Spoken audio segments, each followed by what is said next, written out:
Depuis maintenant 8 ans, la culture des agrumes en Guadeloupe est durement frappée par une maladie bactérienne appelée le Huanglongbing ou HLB.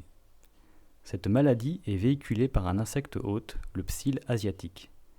Depuis sa première détection en 2012, la maladie a rapidement envahi toute l'île et a provoqué une chute dramatique des taux de production. Depuis 2015, dans le cadre du projet Parade-HLB, le CIRAD et la SOFOI testent sur plusieurs parcelles en Guadeloupe 6 variétés de petits agrumes connus pour être plus tolérantes au HLB. Ces variétés sont greffées sur différents porte-greffes, dont certains dits tétraploïdes, car cette caractéristique semble également accroître la tolérance au HLB. Le développement des fruits est suivi minutieusement tout au long de la période de fructification afin de déterminer le rendement et le point de maturité des fruits. En parallèle de ces critères agronomiques, il faut veiller à ce que les qualités organoleptiques des fruits soient suffisamment élevées et en adéquation avec les goûts des consommateurs locaux. De ce fait, la qualité des fruits est également étudiée par des mesures physiques et biochimiques au laboratoire. Rosiane Boisnock, ingénieure d'études au CIRAD, nous explique en détail son travail qu'elle mène depuis maintenant plus de 4 ans sur une de ses parcelles d'essai, au centre de recherche de Neufchâteau à Capesterre-Belle-Eau. Nous sommes ici sur une parcelle avec 6 variétés de petits agrumes qui comprennent un tangor, un mandarinier, 3 tangelo et un oranger.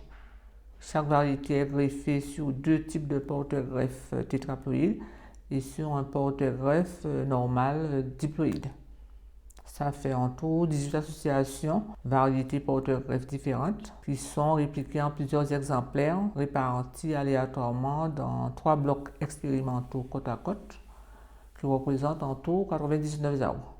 Ce schéma permet de prendre en compte la variabilité induite par l'environnement sur le comportement des arbres et la formation des fruits du fait des variations microclimatiques qui existent dans et entre les différents blocs. Pour tous les arbres d'une association donnée, je vais récolter et analyser des fruits une fois tous les 15 jours. J'examine visuellement chaque arbre pour voir son état général et s'il y a des fruits à récolter. Quand il y en a, j'essaie de cueillir d'une manière aléatoire 3 fruits sur les 4 dimensions de l'arbre. Cela permet d'obtenir un échantillon représentatif de la variabilité qui existe entre différents secteurs du houppier. En effet, à l'échelle même d'un seul arbre, il existe des différences de conditions microclimatiques. Par exemple, vis-à-vis de l'exposition au soleil qu'il faut prendre en compte. Après collecte, j'annote les fruits et je les emmène au laboratoire pour analyse. Au laboratoire, je lave soigneusement les fruits afin d'enlever la fumagine qui est cette fine couche de champignons noirs qui se développe à la surface des fruits. Par la suite, je mesure le poids de chaque fruit avec une balance de précision, puis leur diamètre avec un pied à coulisse. Et ensuite, je relève la couleur de la peau à l'aide d'un panel de couleurs de référence. Il peut arriver que j'attribue 2 couleurs à un fruit, une couleur primaire et une couleur secondaire, car la couleur est rarement homogène sur toute la surface. Une fois ces paramètres relevés dans mon tableau, je vais procéder à l'analyse du jus du fruit, qui est le principal déterminant des qualités organoleptiques, telles que ressenties lors de la dégustation. Je presse le fruit pour récupérer la totalité du jus à l'aide d'un extracteur de jus et je mesure le volume exact recueilli. Ce volume, quand il est rapporté à la masse du fruit mesuré au préalable, permet de calculer le degré de jutosité. Je relève également la couleur du jus en utilisant le même panel de couleurs de référence. Je mesure ensuite le taux de sucre. Je dépose simplement une goutte de jus sur le prisme de cet outil qu'on appelle un réfractomètre et je peux alors lire instantanément cette valeur qu'on appelle le degré Brix qui est mesuré en fonction du taux de réfraction de la lumière du jour qui passe à travers le jus.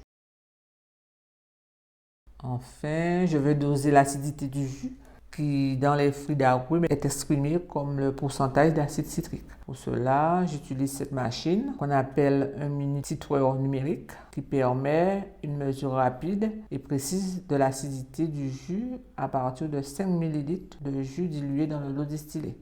La solution est neutralisée avec une solution de soude à pH fixe et le volume de soude consommé permet de calculer la teneur en acide présent dans l'échantillon. Avec ces données en main, on peut alors calculer le ratio entre le degré Brix et l'acidité totale.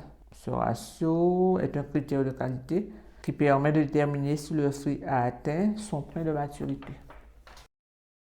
À partir de l'analyse statistique de toutes ces données, on pourra faire des études comparatives sur un ensemble de critères comme la nature de la variété, celle du porte-greffe, le niveau d'infection au HLB, etc. afin de mener un travail de sélection.